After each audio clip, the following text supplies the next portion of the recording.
Long story short, he ends up taking this chick's number, dude, out of nowhere. I was taking a piss. No, all right, well, let's not confuse this story between how this went down, though. He was freaking out about how you said you had $1.7 million. I'm sorry, it's funny, but it's going to be taken out of context so bad. Please enjoy the interview with Brandon Royval. UFC superstar Jorge Gamebred Masvidal, dude. What's going on, baby? What's up, everybody?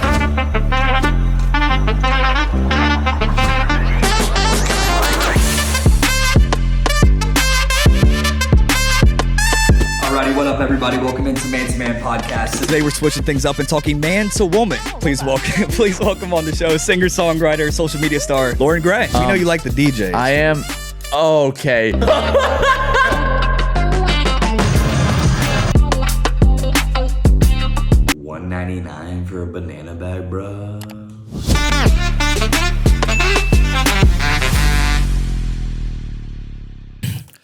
All right, I'd say this is pretty good. All right, it is February 10th, Saturday, February 10th. We're about to do an interview with Brandon Royval, Flyweight, UFC. Guy just fought in the championship. What was it? I don't know, against Alexandre Pantoja. Pantoja, yeah. It was Pantoja. About to interview him here in a couple of minutes. Got about 20 minutes, but that we were supposed to do that interview last week. Yeah, he had he based out of Colorado. Yeah, had a bad storm. Yep, that Wi-Fi was mid, as they say nowadays. Is that the correct lingo? Yeah, it was mid. I mean, it was something like we had in Nashville too, where I'd frozen pipes for like 3 days. It was like 10 inches of snow in Nashville, but Colorado. I'm just surprised like he didn't have Wi-Fi connection if it's always snowing in Denver. I guess it was like a blizzard, so his Wi-Fi went out. What I'm more surprised is that his phone connection was so. Yeah. Unless he was like actually up in the mountain, but it looked like he was back at his house. Where do you think he lives at? I don't know. It looked like he was back at the crib, right? Yeah. He was in the house. Like it wasn't like a, let me do the interview in the bathroom. Did he have his shirt off or no? No, come on. He didn't have his shirt off. No, but super stoked to talk to him in a couple minutes here. And his nickname is Raw Dog. So we'll try to get that out of him a little bit. Why they call you Raw Dog, dude?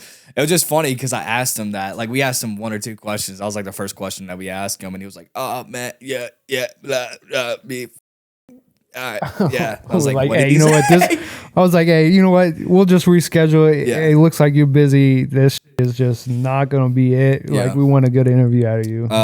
He fights, though. He's fighting Brandon. Is it Moreno? Moreno is how I pronounce it. I don't know if it's Moreno or Moreno. I think it's Moreno. Moreno. Moreno. Moreno. Yeah, and they fought before in 2020. He got a dislocated shoulder, I guess, in that first round, so it's kind of like a rematch. But Moreno is talking about, like, I'm sick of, like, fighting the same guys. But whoever wins this fight will fight Alexandre Pantoja again for that flyweight UFC. I don't know. It's either 298 or 300. Yeah, Potentially. There's some rumors around. Yeah. There's got some other dogs in there that might get a title chance. Yeah. But Alexandre Pantoja said that the rivalry was over because he's beat him twice. And the story was he beat him the first time in like 2020, then Brandon Well, Royval. That's the thing. If Royval wins, this will only be his second time fighting Pantoja. No, third. No, I'm talking about for a belt. Like this is his only second time fighting. Yeah, but do you think that matters though? I think you should get 2 shots for a belt at least. Okay. You know what I mean? Yeah. I guess. So like sense. if Royval wins, you get it. I would expect Dana to be like, "Hey Dana, let me get one more." Like if I fuck this one up, then okay, I get it. Yeah. I'm basically a bum. Yeah. No, we'll talk. Give me another shot. I like him. I think I bet on him against Pantoja, and he had like more significant strikes than Pantoja, like by a blizzard. Yeah. I don't know why I said that. I was just like the word by a blizzard. What's the word? I don't know. By a mile. Yeah. So that'll be fun. But yeah, this episode will be dropping in 2 weeks. So I don't know what we're doing tomorrow on, I guess, Super Bowl Sunday. We'll be going to interview the founder of Friday Beers. If you guys know who that is, they started like a drinking account in 2020. Now they've got a sports bar downtown Nashville, and that's where we will be going to interview Jack Barrett. I don't know what Max is doing, but then, yeah, I guess we'll be talking to him in like some sort of private room. So that'll be like the first time we do something like that in Nashville.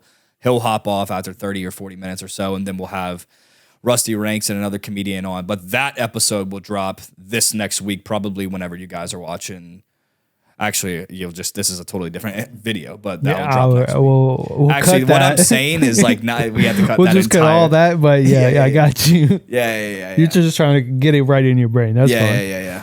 So we just cut all that, I guess. No, I guess we'll leave it in because Yeah, that's leave good. it in there. It's good. Yeah. So we can't talk about any like Super Bowl talk or like this will be after Valentine's Day. When is Valentine's Day? 13th, buddy. 13. You got a Valentine? I do not. I stay away from Valentine's. Let's talk about this real quick. Yeah, bring it up because Yeah. I know you want to bring it up because Let's it's talk fresh about on your this. mind and Yeah. you're I've been bummed good. for this. I've been good. I feel good, bro. I told you I hit 205 on bench, bro. That's good. I feel good, I was bro. kind of hyped for you. I was like, Yeah. get them big, bro. Yeah, I had somebody. And what's the bet with buddy? Ross 210 times? I thought it was 210. no 10 times. 200. Oh, And I keep texting him like, bro, I did it. And he's like, send a video. I'm like, brother, I just did it. I did it once. Like once is pretty hard for me. 10 times. yeah. I could probably do it again a second time, but like I'm gassed now. Well, see, then that changes my. I thought it was 210. No, 10 200. times. I 200 is, dude. Even when I'm putting up like 175, bro. I remember when I used to struggle on that. I'm cranking that out. I feel good, Yeah. bro. I feel good. That's good. Like, Do you think it's the alcohol, just not drinking a lot? I think it's just consistency being in the gym Yeah. because you have been consistent being in the gym. Back in like high school and in college days, like Yeah. if you're in the gym and you have to be in the gym consistently, Bro. you like. I remember biggest jump from high school to college. I was repping 185. Yeah. Like that's what I would rep. Hey, you gotta do 4, 5, 6, 8 reps. All right. Yeah. I'm pumping 185. I'm feeling fine. Like Yeah. okay, No, it cool. feels good, but And then all- jump to college though. I'm in there actually every day, and it's like max reps of this, and then it's like, all right, now I'm at 205 because Yeah. that's how I've only been able to max 205. Yeah. So you doing it 10 times Yeah. that's like big No, stuff. and- That's why I was kind of hyped. I was gonna say, I think bench is something that you have to practice too. It's not Yeah, like something where you can consistent just try reps. to take up like some big heavy dumbbells and like try to hit like shrugs or something. But Yeah. no, I feel good on bench, bro. And I think the gym is honestly saving me, dude. Like I think just this year, bro, I think I'm locked in, like ready to go, like try new things with the pod, and I think the gym has kind of like helped me out. Plus, I'm like making friends in the gym too, which is pretty cool. I think another thing is, again, I said it, if you're a true listener, I've said it gets you out of the house. Yeah. And I love Yep. that you're out of the house, even if it's late at night, because you go kind of later at Yeah, night. I go late. And I like that you get out of the house at Yeah. least. Because Yeah. the whole day you're in the house doing Yeah. work, and now you're out the I house, know. which I like. Yeah, I know. I tried to get out of the house last week and just go do work at my mom's crib. And I was like, this Yeah. is so much better because I got 3 animals here. But no, I mean, I'm like making friends in the gym. It's fun, dude. Like meeting cool people and just like trying to get like just meeting people is like new people in Nashville that we know too. So I can like possibly go hang out with and just trying to take the shirt off in May, bro. So feel good. But all right, so I drank once this year. I wouldn't even say I like drank a lot because toward the end of the night, my stomach was hurting, and it was just like I was at the same bar that I've been to a million times, Losers in Midtown, and I went with Ross, who was just meeting his ex-girlfriend there, and I was like, all right, dude, I'm out. Like, this is not for me. I thought we were meeting the other people that we went out with, bro. So we ended up going to our buddy Ross's crib for a pregame. It was his buddy's birthday. I don't know, a couple lady bros there. I'm talking to this chick, dude. Liam's kind of the grab and chat guy and the third party right there. Long story short, he ends up taking this chick's number, dude, out of nowhere. I was fucking taking a piss. No, all right. Well, let's not confuse this story between how this went down, though. Yeah. Because, all right, so we're both sitting there at the bar, not at the bar, but at the bar at the crib. Yep. I'm sitting down, you're standing up. We already been talking to her for a little bit. We already kind of did an introduction of like, oh, who are you? And then I came over and sat down. Yep. We were having good conversation. You were leading conversation for sure. Because I was just sitting there watching the Tennessee game, really, is what it came down to. Yeah. Shorty was leaving. And it's not like I wasn't talking. No, you were talking. But you would lead. Shorty was leaving. She's like, I'm about to go out and whatever. I don't know about your piss stuff, but it is not the piss. You didn't go out and get a piss. Yeah. I just saw that she was leaving the party. And I was like, I told Buddy that one of our friends that was sitting right next to I got to go make a move. Yeah, that's fine. And so when she was leaving, I had to get the number. Because you can't just let people, especially she was a cool girl. Yeah, like she's cool. Like good talk. Like she's easy to talk to. Like got to get her number at least. Yeah. And then it would have been a respectable thing to be like, hey, you got her number, let me get it. And I would have been totally fine with you. I'm not gonna ask you for her number, bro. But if I said, I got her number, and you were like, I'm feeling this chick, I really dig her. Yeah. Can I get it? I would have been like, of course, because she would have known who you were if you texted her. Yeah. But you just got a little, a little butthurt talking about, that's I don't know. just You typical. guys let us know, man. He swept in at the very last minute. I just saw an opportunity, and my man didn't want to take advantage of it. And I was like, I can't let just people walk out the door. The boys will always be there until they're not, I guess. Don't take my saying. Yeah. Hey, listen, it's fair game. It's fair game. It was just funny after that because we went to a speakeasy, like a barbershop speakeasy that was super cool that I've always wanted to go to in Nashville. While we're walking over there was another girl that was walking with us in our friend group or whatever, and I was asking her for her number, and she was 22, just moved here from New York City, and she was blatantly already drunk out of her mind. See, this is another thing that I don't think you understand or didn't know at the time, but that same girl at the pregame was also at that bar. Oh, I think she was there like later though. No, she left early from Ross's. Oh, okay. And we walked in, and she was there, and I walked up to her and gave her a hug and said, "Hey, good to see you here again." And then I don't know where you was at in your mindset or where you were feeling and what level you were on. I was feeling fine. But she was also there at that same place. Okay. So you had the opportunity. I think I did see her, bro. But yeah, going into that bar, it was a total red flag for me, at least. With the other girl, that 22-year-old was crazy. That's who I'm talking about. I know. I'm just saying the other girl, though, you got butthurt about is also at the same place. Oh, right. But yeah, you were next to her the entire time. No, I was not. I was at the bar. Oh, okay. I thought you were buying her drinks. I bought a couple of drinks, but I wasn't like with her. Oh, okay. Okay. Well, okay. Well, once I had said my hellos to that chick, because I got that girl's number as we were walking, because I was just kind of butthurt. I was like, I'm gonna get some chick's number. When you did that, it's like she kind of just got attached. Yeah. And she was like, "Oh, I'm just gonna stay by you." She didn't know what was going on, bro. It's a girl that just moved here from New York like 2 months ago, and them young dogs. Yeah, stay away from them young, bro. 22. I'm not with that. 22. T Swift in the building. You could just tell, like, when we were talking in a circle, us three, with that girl, she was like showing us her Instagram of her dog. And I think she made a comment. She was like, "Oh yeah, that's my boyfriend's dog."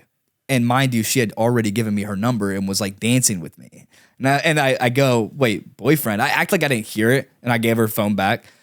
And then she was like, and then she like brought it back up again. She was like, "Actually, yeah, like my ex-boyfriend like moved to Nashville with me from New York City like 2 months ago. And then he just ghosted me out of nowhere."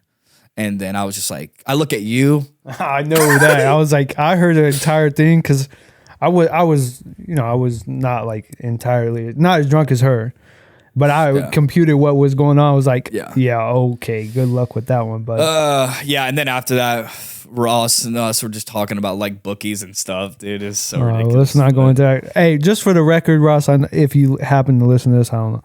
I ain't got 2.7 or 1.7 million. He was freaking out about how you said you had $1.7 million.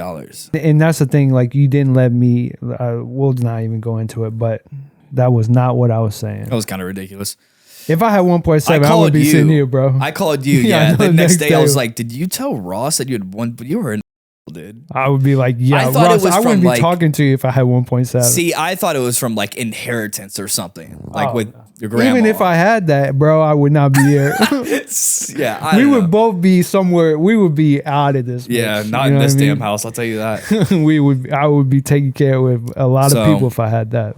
But no, yeah, Valentine's coming up. I think I'm just gonna go eat with my madre. She was like, why don't you try to find a date? Like, I was like, Mom, I got 44 cents in my checkings account right now. I don't know what you expect me to do. So we are going to actually just go to J. Alexander's and just go eat on Valentine's Day. I like that. That's, you know what? I was going to think about doing a Valentine's Day thing. The big holidays, I don't really like to celebrate though. Like, but with the madres though, like we both got single moms. Like it's kind of cool to take. That's what I was saying. I like that move. Yeah. But now I got to pay for it. I mean, I just got paid for my job. So now I got to pay for the food. That's kind of like the thing to do. I mean, yeah, you got to. Even though she's asking. Before we get into the interview, one more quick story. Right. And this is the Starbucks story. Oh, I like that. We got to bring this on up. Yes. This is the best one. This is Yeah. fuck all that small talk about. But I'm sorry. Yo, dude. She's not. But like, just female talk. But this is actually a good one. Yeah. I like this. Yeah, I mean, over the past month or so, I've been going to the same Starbucks, and about 3 weeks ago on a Sunday at 2:13 p.m., I'm at the Starbucks drive-through. Very pretty girl before she's handing me my drink. Just very pretty girl that's at the drive-through window. I pulled out like 4 to 5 like Starbucks gift cards. I'm like, hey, like I don't know how much money is on this. She was like, oh yeah, slay. Like I don't know. She just had a very bubbly personality and brunette, which is kind of my type too. And I just didn't ask her for her number or anything because I feel like that's kind of weird, or just like said my hellos. I just got my drink and I was like, you know what? I'm gonna go back to that Starbucks next Sunday at 2:13 p.m. again. I did it again. And it wasn't the same. Actually, I did it again, and there was like 4 girls that were like inside right next to the drive-through window, and I didn't say anything. Now, mind you, before that, leading up to it, I was like, I'm gonna write my name, number, and Instagram handle on a little piece of paper, just in case she is that same girl handing me my drink. I'm just gonna say, hey, what's up? I think you're cute. Here's this piece of paper. That never happened, and you also thought that was kind of weird. And then the third time, which was last week, I went to Starbucks again at the same time, Sunday, 2:13 p.m. And I fucked up hard, man. I really fucked up hard. I can't go back to the Starbucks because of what I said to this female. So I order the tall pink drink, and I go to the drive-thru, and I'm like, I don't even care if it's her at the window or somebody else. It happened to be somebody else. And I was like, hey, I should have introduced myself to this girl, but I don't think you're her, but who is the slay girl? And she goes, oh, we all say slay. And I was like, oh, jeez, dude. It could have been me, she said. And I was like, I don't think this is the best response I've ever heard from somebody, to keep it real, but it's also like once you say it. But I'm glad you said it because it's kind of like, yeah, all right.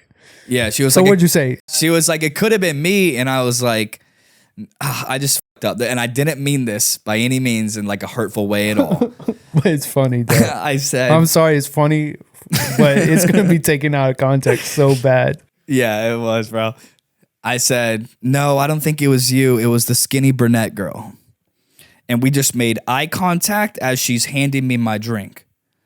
And just complete awkwardness right there for the next like 2 seconds. And to be fair, when you called me after that happened, you said it's not even that she was like a bigger girl. She was not a big girl at all. That was the thing that even made it funnier. It's like, it's not even that she just was a skinnier, bonier girl. Yes, very important note right there. Thank you. I like that. Thank you. Yeah. But that's what made it funny to me. I was like, she was bigger then? And you were like, no. Nah, the other girl was just like a skinnier, yeah, bonier. she was just a skinnier brunette girl, and that girl was like a skinny blonde girl. But I should have just said, I'm so sorry. I was just working up his courage for 3 weeks to say something to somebody. I like that. That's what made it so funny to me. Yeah. Like, I don't know if I can go back, and if I see that girl again, I'll be like, hey, I don't know if you remember me or not, but I am sorry. I didn't mean the skinny comment like in I didn't mean it in any negative way at all. Right. So, but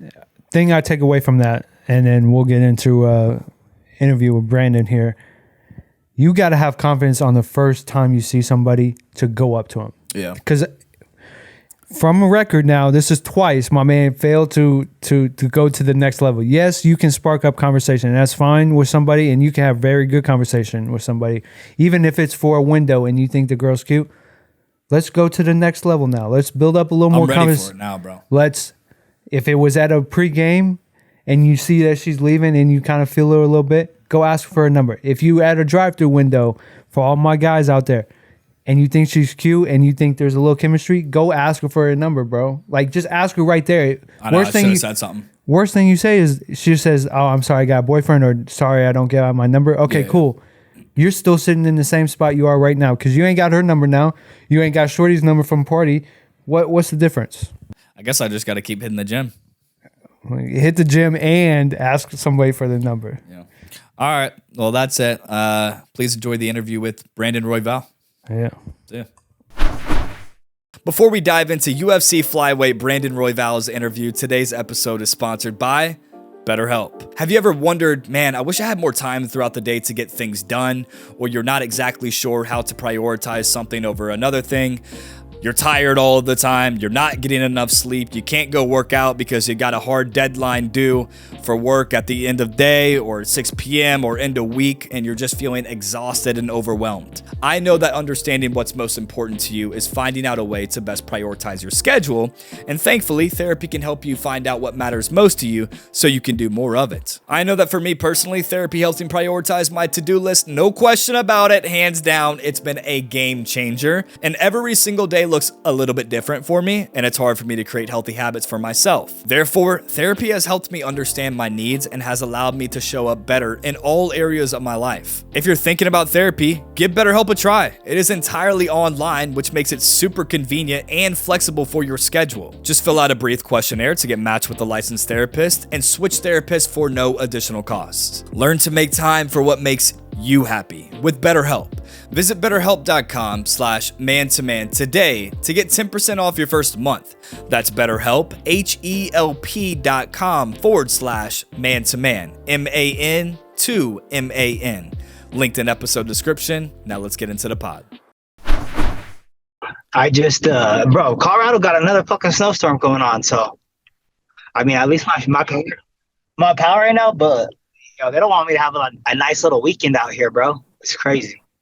Hey, it takes a lot to be big at what you do, no? Yeah, sure. There's some bullshit going on out here because it's like the fight's in Mexico City, so I gotta like train the mountains. So it's like a pain in the ass to drive up to the mountains, back down a little bit. We were just, I think I was telling you this on the last stream. I don't know if you caught it or not, but we're in Nashville, bro, and we got 10 inches of snow here in Nashville a couple of weeks ago, which in the South is unheard of. And so I had frozen pipes for like 3 days, dude. I took a shit outside my backyard for the first time ever, dude. It was a lot going on. Times was hard, huh? Yeah, I know. It was kind of a cool experience. You ever shit outside, dude? I never shit outside in my whole entire life. I've only been camping like one time, and I fucking held it in for 24 hours.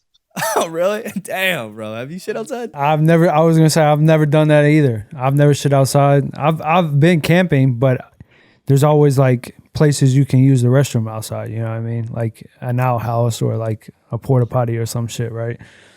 Yeah.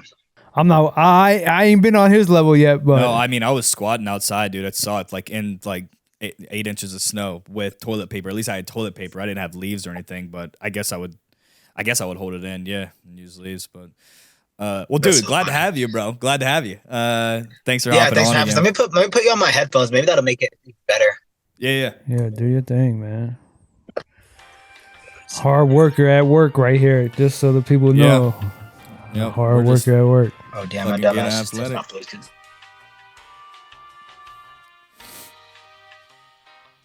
Can't believe you've never shit outside. I really haven't. Really? You've gone camping? I've gone camping a couple of times, but it never been when it was like I have to like dig a hole and shit outside. Yeah, I mean, I think it's still out there, bro. Like a toilet paper's still out there. I should probably pick that out. Nah, let it decompose. That's the word I was trying to look for a couple weeks ago. Decompose, bro. Yeah, let it decompose into the nature. Body's decomposing in my locker. Can you guys hear me fine? I have you on my car stereo. I don't know if that fucks anything up. That you sound good. You sound good to us. Okay, if I sound good, then we're good to go. All right, cool deal, bro. We got Brandon Royval in the car. Brandon Royval in the car, dude. Appreciate you hopping on. I know we tried to do this last week, and yeah, you're in Denver, dude. You got a blizzard going on, and dude, I mean, talk to us a little bit about just training right now for another fight. I mean, we're big fans, dude. We watched your title fight. You had more significant strikes than that guy. You should have got the dub, but unfortunately not. And then you're just taking this fight on replacement within 60 days. So kind of talk about like the business decision behind doing this. The business decision behind doing this is just I don't know. I thought it was kind of like a gangster move, honestly. I'm regretting it a lot more now because I'm in like this like even where I'm at right now is like this little like Mexican neighborhood, and I'm like driving past all this good food. I'm just like, dude, I can't believe I did this shit to myself 2 times in a row. But the business decision was like, bro, I wanted that I told myself in my head that if I won that fight and I won the bout and Albazi dropped out, that I wanted to fight Moreno for the bout in Mexico City. So it's the fact that I lost the fight. It's like, why would I not take that spot anyways? You know what I'm saying? So it's like even a better opportunity off of a loss compared to a win, which is like a huge risk. But it's just like, I want to be a main event somewhere. I want to fight in different countries. I want to fight enemy's territory. I want to do that all. So it was just a good opportunity to kind of kill a bunch of birds with one stone, you know? So my question to you, though, in terms of preparing for the same opponent twice, and we've talked to, I guess the only real person we really talked to is Jorge Masvidal about it in terms of fighting the same person. But for you, I feel like you have a different like style of fighting in general. But how is it for you to prepare for the same person twice in a row, even though it's a different fight, but it's the same person? Yeah, honestly, this is like the third time I prepared for him too, because I was the backup for their title fight. So I got like super ready for him. It's actually fun, man. I enjoy breaking down some of these fighters, seeing their style and trying to see how to match up against mine. So I have a great time doing it. And like I already had a game plan going into fighting Moreno before the fight happened. So the fact that it's like, okay, now we could kind of unveil this game plan, which is different for the Pantoja game plan, and kind of build off of that. It was kind of a fun idea, and it was just like I already did my homework on him. I already did all the studying I could on him.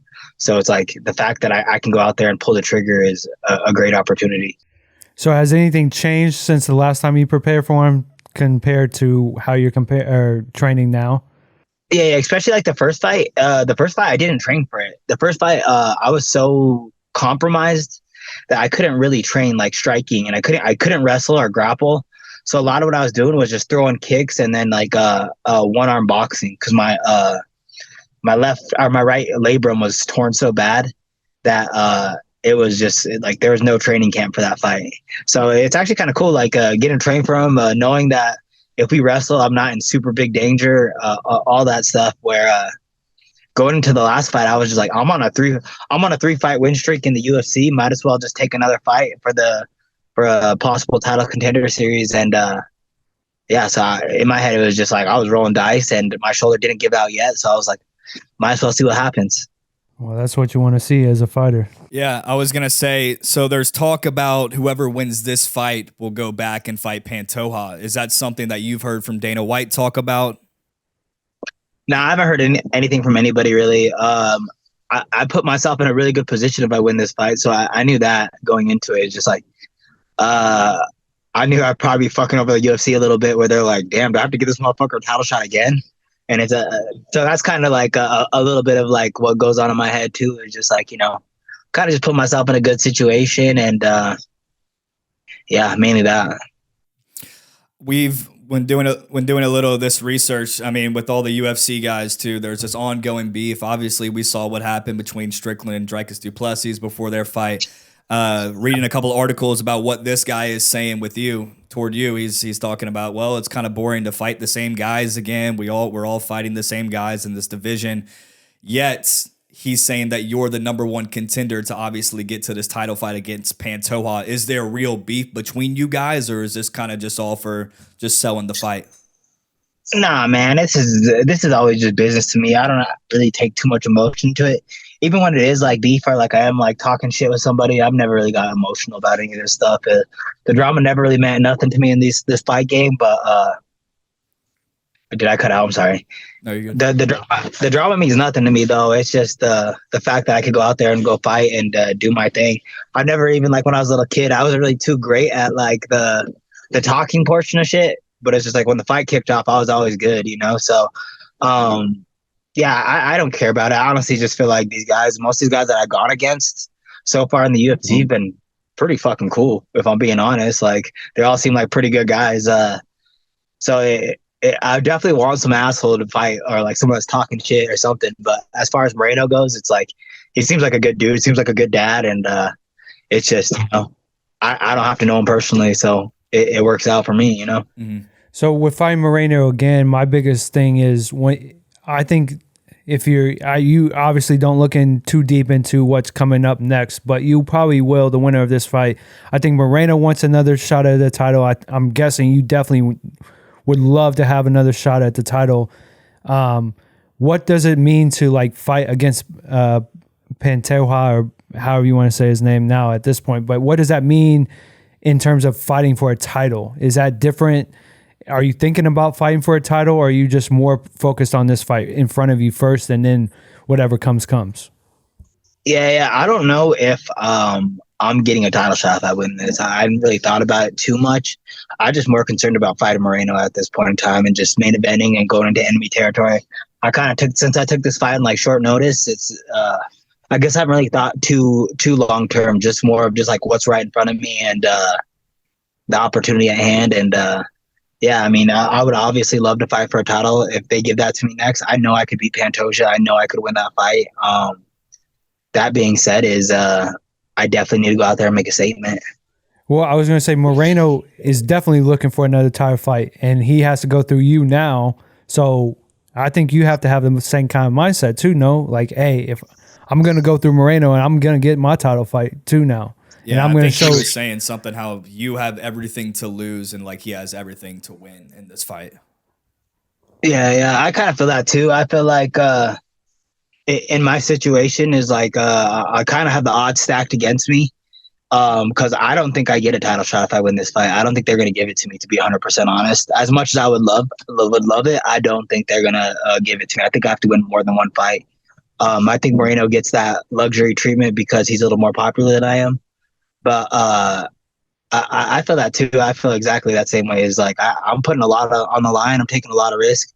I'm taking a short notice fight against one of the most beloved fighters in my division, in his home country, in the main event and all that stuff. And that being said, is like, and he also just like he's gonna gain a title shot for sure if he beats me. So I don't know. Like I said, I just came here to fucking fuck everybody's day up, to be honest, and make my life better.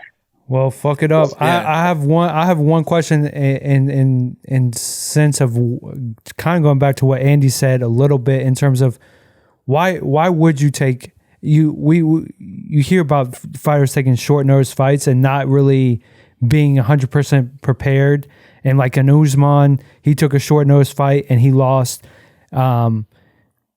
Why would you take this fight if you don't think you can win? If you don't think you can win, but obviously every fighter is saying I can win every fight that I go into. So why would you take a short notice fight? For the people out there that don't really know, they see your name on the card and there's like, oh, it's, Royval again. But they don't really do the second tier of looking at like, this is a short notice fight for you. So why do you actually take short notice fights? For me, it was one to get a sour fucking taste out of my mouth. I was really bitter about that title shot loss. I was really, really mad at myself and upset on my performance. And two, man, I just one, I'm a risk taker anyways, but it's just like I know I could beat this guy. I know my skills are way sicker than him. I know I'm a way better fighter than him. I know on most days I can take it to this guy.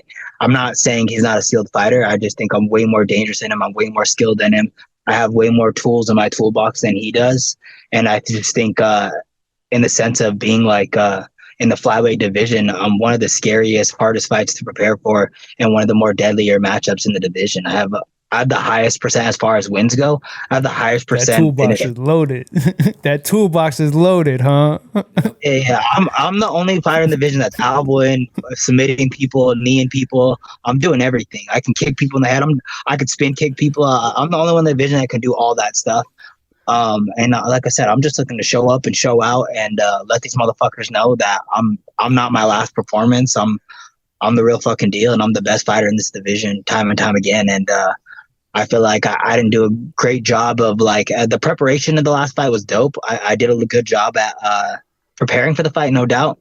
That being said, is I didn't expect that he was not like I expected a different fighter, and I was in the mind state of that we were going to go to war, and he hit an audible and fucking played a very smart fight.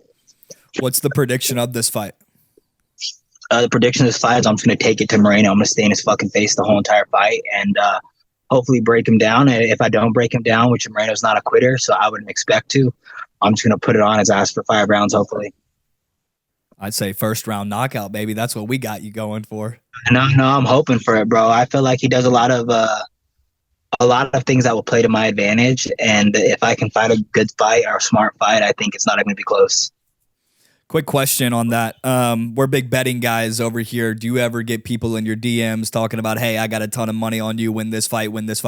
I have money on you in the title fight, bro. I'll just say it. I'm sorry, bro. No, you're good. Bro, and this is like one of the dumbest shit, because like in my head, I like think this. I woke like, bro. Every time I think about the title fight, I'm like get sick to my fucking stomach. But it's one of those like, bro. When I was warming up and I was getting ready to go walk out, I would have fucking put my whole entire paycheck that I was gonna go knock that motherfucker out first, second, third round, or whatever it is. I did not expect to lose that fucking fight at all. So, yeah, I'm coming out with the fucking vengeance, bro. I'm coming out with the vengeance. I want to show this world, like, I can do some sick shit, bro. I can do some really good stuff. I'm very creative. I'm very fun. And I just feel like I'm not my last performance. But, yeah, I get a shit ton of people in my DMs asking me how I'm going to finish, what round they think I'm going to finish it in, asking me to throw the fight, a bunch of shit. Like, I get a bunch of people in my DMs. So, all saying that kind of stuff. I mean, we'll be having some more money on you, brother. Just saying. Heads up. Let's go. I appreciate you, bro. I appreciate you. Hey, you bet so many times you got to win once, right? Yeah. My thing is too a little bit of how your fighting style is. You're very, like you kind of alluded to it a little bit in terms of you're so versed in how you fight, in terms of you can do this and you can do that and you can do this.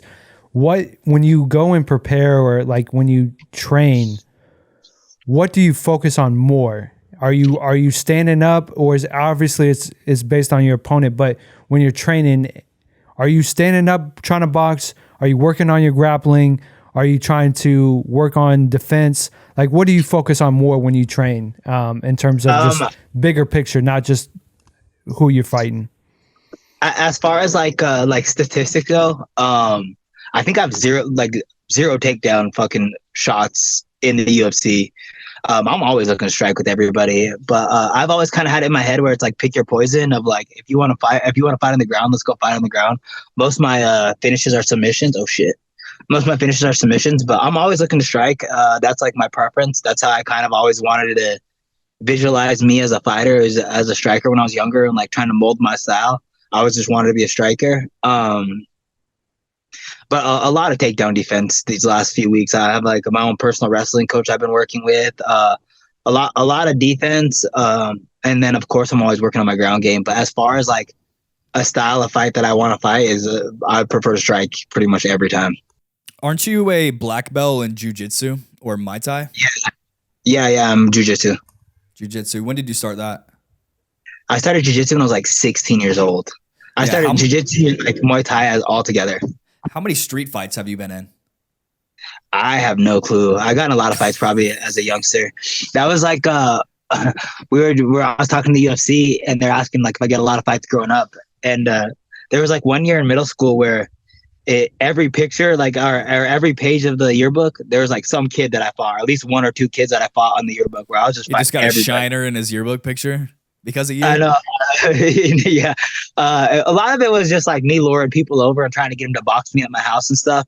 A lot of it was like, hey, I bet you I could beat a boxing match or something like that. And then me pulling them over to my house and then sending them home after I whooped their ass. Cause I was pretty decent fighter even back then. But yeah, there was a moment like in my like yearbook or whatever where I fought everybody in my grade, at least one person on that page. That's what you like to see, a scrappy guy. That's the thing that when I watch you fight, and it's, I won't lie to you. I've watched you probably a handful of times, but whenever you come on the screen, I know we're gonna get a scrap. Yeah. Every fight you are the scrapper, like of the flyweight division, like, and that's what as a viewer you always love to see. Like you want a scrappy fight, and when you know that it's gonna be a scrappy fight, you love to see it. Why do you take on that persona when you step in the ring in terms of like scrappiness, or is it just whatever comes to you comes to you? Yeah, I feel like one is whatever comes to me. I feel like I could do a lot better job at not being like in the mix of things. I can fight a really smart fight. I feel like I train that way of just like not getting hit that much and then kind of putting a beat down on people, or like fighting like technically and smart. that being said, bro, is like one of my favorite moments in my last fight with Moreno is me and him like threw like maybe like 4-punch combo at each other, and like I like bounced back out of rage, and like I hit like a like there's just like a natural moment where I was like smiling in it. It's just like I don't know, man. I feel like I was just born in chaos. You know what I'm saying? Like I do really well in chaos. I've always done really well in like in very like crazy environments or in like crazy situations like that. That's always been where I like thrive the best. And like situations where it's like a brawl and stuff, man, I love those scenarios. I love testing my will against people, and it's just like I kind of like that idea for this fight too. Is Moreno's scrappy as fuck, and there's a good chance that it's just gonna come down to sheer will and heart. Hey, quick question: Why is your nickname Raw Dog? Because we be raw dogging, bro. What? No, I'm just fighting. We know some stories. Let me get you clear. You got on a couple this. baby mamas, bro. Couple baby mamas, a bunch of kids. Some baby mamas, a bunch of kids, some drama out here. You can't kick a can in a elementary school without hitting one of my kids. You know what I'm saying? There you go. Playing.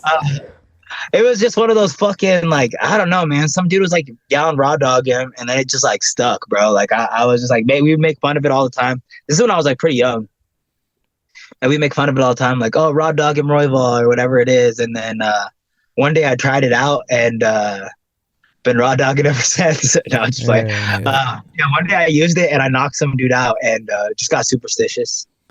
I mean, as long as you know when to pull out, brother. You know what I'm saying? Yeah. Hey, how old are you, dude? I'm 30. 30. I don't pull out. I push in. I push through. You know what I'm saying? You got to go past the end. Push through into the other side. There you go. And whatever comes out, comes out. You know what I mean? Speaking of chaos, man, what do you kind of feel about that fight between Colby Covington and Leon Edwards, and kind of just give your thoughts on that fight in particular? I honestly only went back and watched it once, but it seemed like I don't know, it didn't seem like either one of them were taking that much risk. But I felt like Leon fought a very smart fight, and I'm happy that Leon got the dub because that was some crazy shit going on in the back, and the like being amongst all that shit. Like I don't know, but I'm glad I get hit by that water bottle because I was like right there. There's some wild stuff going on. And then, do you have a prediction for UFC 300 because everyone's talking about it? I don't know. Or maybe not a prediction, but yeah, I guess a prediction on who Dricus du Plessis is fighting. Oh, he's fighting for sure. Damn, he's probably gonna fight fucking Adesanya then, right? Adesanya teased it on his Instagram story, but I thought he was out until 2027. To 2027? What would he be out for 2027? I don't know. That's just what he's saying. But then he put up some Instagram story with Spartan 300. So everyone's talking about Adesanya maybe coming for the belt. Plus, I think du Plessis and Adesanya got face-to-face after one of those fights, UFC early 290s, or I think it was 293. Yeah, it was 296. I was there. Or was it 290? Oh, yeah, you might be right. It's 293 or something. Yeah, because I was there. I was there right there in the front seat for that shit. I watched all that happen. That was great. I wanna ask you a little bit on how you prepare in terms of just fighting in general. Going back a little bit, I know I asked you a little bit how you prepare, but when you prepare in terms of just your day-to-day routine, what do you do day-to-day right now leading into a week of before you fight? What's your like actual day routine? Do you have some like for me, I'm very routine oriented, but for you as a fighter, are you working certain things one day, or is it the same routine every single day in terms of preparing? It changes on a day-to-day basis, but as the week goes, it's the same routine. Like it's pretty much the same routine. I'll add stuff, I'll minus stuff depending on how my body. What are those hours looking like then? When are you waking up? When are you going to sleep? What's the training look like? Give us all. It's a full day. Yeah, what's the full day? So let's say like a Monday. Monday, I'll go to the gym, have 2 hours right off the bat, 2 hours of just kickboxing. After that, I have an hour strength and conditioning. And then after that, I have a 2-hour kickboxing private with another one of my coaches. So what is that? That's like, and then depending on what time I get done with that, I'm either hitting a run or depending on how my body feels, I've been doing a lot of hot yoga at night. So that'll be my, that'll be my Tuesday. Or my Monday. My Tuesday, I'll wake up at 9 a.m. I have a private at 9 a.m. Then I have normal practice at 10 a.m. to 12. After that, I have another private session for about an hour, and then I have jujitsu for 2 hours. So that's, what is that? I don't even know what that is. That's like fucking 5 hours or something like that. And in between those, depending on like what my weight's like or how I feel, I'll go on a run. But never anything too crazy on Tuesdays and Thursdays. Wednesday's pretty much the same as Mondays, and then Friday's my hard sparring day. So I usually go hard sparring day, and then I have a wrestling. So this camp I did a wrestling private, and then I do like an open mat jiu-jitsu at night. And then Saturday I have like a 3-hour like training session, like early in the morning. I just got done at the gym and like hitting like an hour run. So like 6.5 miles. And then then I'm chilling for the day. And then tomorrow I got like a long run. My follow up to that, how have you ever prepared, or you're a small individual to begin with, but have you ever had to prepare of like a major weight cut? And if you have, what does that look like in terms of cutting weight? Does that start a week before, 2 days before? Or I don't even know if you have had to do that before, but if you had, how does that look like in terms of a major weight cut of, 5 or 6 pounds? 5 or 6 pounds is the easiest weight cut ever. For me, I'll cut like 10 pounds of like water weight. So like the week out, I'll probably be like 134. I would like to be like 134ish, 135. Like when I hit the scales, I'll be, or like when I start like cutting water, I'll be like 134, something like that. So it's 8 pounds. That's not bad at all. But as far as like dieting goes, I like to diet at least 3 weeks out, 4 weeks out. That would be the smart idea for me. So then I'll walk around like 140-ish, and then I'll go into maybe fight week around 135-ish, 138-ish. But the worst I've done is I took a fight on like a week and a half notice and cut from 147 to 125 in like a week and a half. And that shit was horrible, bro. I got carried in. Bro, this is like one of the biggest risk-taking things I did, because I fought on a week and a half notice for LFA bout. I'm sitting there cutting weight, and then in the middle of me like sitting in the bathtub cutting weight, I'm talking to my manager. I hit this motherfucker up. I'm like, you're telling me that if I win this bout, I'm getting signed to the UFC? He's like, yeah. I'm like, okay, then why is everywhere on the fucking news, on MMA news, saying that they just cut the flyweight division? Bro, they cut the flyweight division while I was cutting weight for like on a week and a half notice, where my manager was telling me I was gonna get signed to the UFC if I won that fight. I was like, what the? Did you win that fight? No, I lost that fucking fight. Oh, I was gonna say, because then your debut fight, you won fight of the night, right? Yeah. So I lost that fight. And that kid won the fight and got signed to the UFC at like 135 or something. And I don't know. He's been MIA, but he did pretty good in the UFC for a while. His name was Casey Kenny. He did pretty good at like 35. Last couple here. What are your thoughts on Conor McGregor returning? Will it be International Fight Week? Do you think he kind of fucked up by announcing it, or was he just kind of lying and just wanted to get clout? Like, what are your whole thoughts about Conor McGregor returning with 2 fights left under his contract? I just don't know if he's returning. Do you think he's gonna come back? I don't think so. But does anybody really give a shit anymore if he comes back? It's just been so long now, right? Yeah. I was gonna say it depends on who he's fighting. Obviously, we don't. He announced Michael Chandler, middleweight division, which neither have fought before. But like, I don't think anybody cares. He's made enough money. Let's kind of transition out of the McGregor era. He's done his thing, but yeah. I was thinking that too. Is Michael Chandler? I feel bad for that dude, where he just like thinks he's gonna fight McGregor, and it just never happens ever. He's just like, I'm clinging on this one fight, but it's like that shit probably not gonna happen, bro. Like, at least it doesn't seem like it from my perspective. Hey, how many more fights do you have under your contract at UFC? Then follow-up question: would you ever fight in the bare knuckle fighting championship? I would never fight in the bare knuckle championship. No, I just feel like, I don't know, man. I feel like it's like the UFC or nothing for me at this point. I kind of made that deal in my head when I got signed, but I don't know, maybe like some of these other MMA promotions, but as far as like bare knuckle goes, man, that just seems brutal. Just seems brutal. I feel like I brushed up too many of my like other weapons to just be focused on hands. And I don't know, man. I don't know. I don't think I'll do that. How many more fights do you got in you after this one with Moreno? I don't know, man. I definitely want to play that by ear and just play it by like how my body's feeling. Because sometimes I'm like, God damn, I want to do this shit forever, and sometimes I'm like, fuck, bro. I hope I make it to this fight. Yeah. Okay, it. last question here. We always ask at the end of our interviews, man to man, what is the key to success? For me, man, and I guess this is like a very light way of putting it, is just showing the fuck up. I feel like that's been like a real big key to my success. If I've always showed up, I've always fucking put in the extra work, and for me, it's just like I feel like I've made a lot off of just showing up on a daily basis. That not only just to practice and doing the extra practices, but even like when I was working with like I do some community work, and it's like, for me, I'm not the most outgoing person, but after being like very consistent, damn, well, just flipping this in the parking lot. Can you see that? Oh my gosh. Oh, Jesus. Hey, yo, we're in this like little Mexican neighborhood.